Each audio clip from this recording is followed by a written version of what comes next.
Hi everyone. Our topic is amortization and income tax. It's by Krul and Aryan.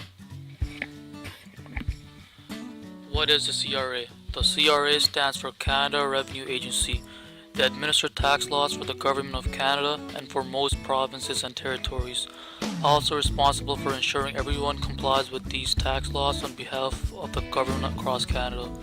This relates to amortization because it allows taxpayers to deduct amortization expenses while calculating taxable income. What method does CRA require a company to use? The CRA requires companies to use the declining balance method when calculating depreciation. The first year an asset is owned, 50% of the asset's cost is eligible for depreciation. This is also referred to as the 50% rule. What is the CCA? The CRA does not allow taxpayers to estimate the amortization rates of assets.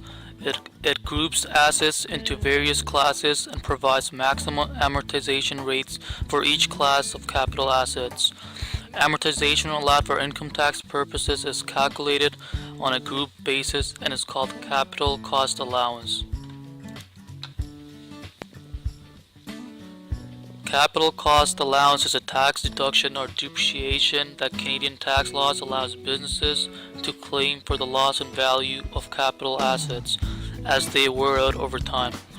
You use the CCA, you use the capital cost allowance rates in the description below. The rates differs between classes as buildings depreciate the slowest and computer software depreciating the fastest.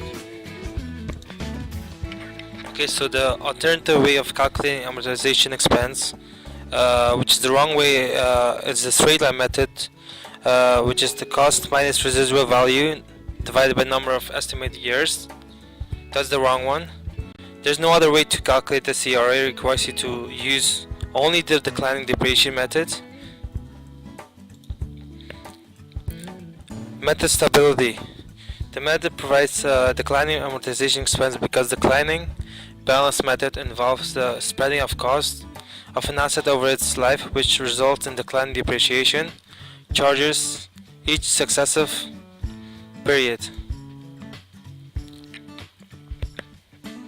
Example 1. SolidWorks Inclusive buys metal sheets that are to be used in a construction project to be built over the next 4 years. The total cost of the sheets is $3,200, depreciated at a rate of 25% each year. Remember that you guys have to use the 50% rule and applies to the example 1. Calculate the depreciation expense after the completion of the period. Okay, so for the first year, the net book value is $3,200, which you multiply by the rate 0.25%.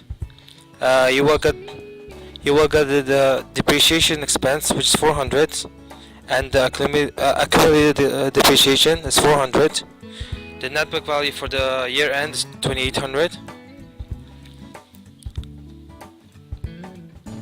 So the declining expense after the completion of the 4-year period is $393.75.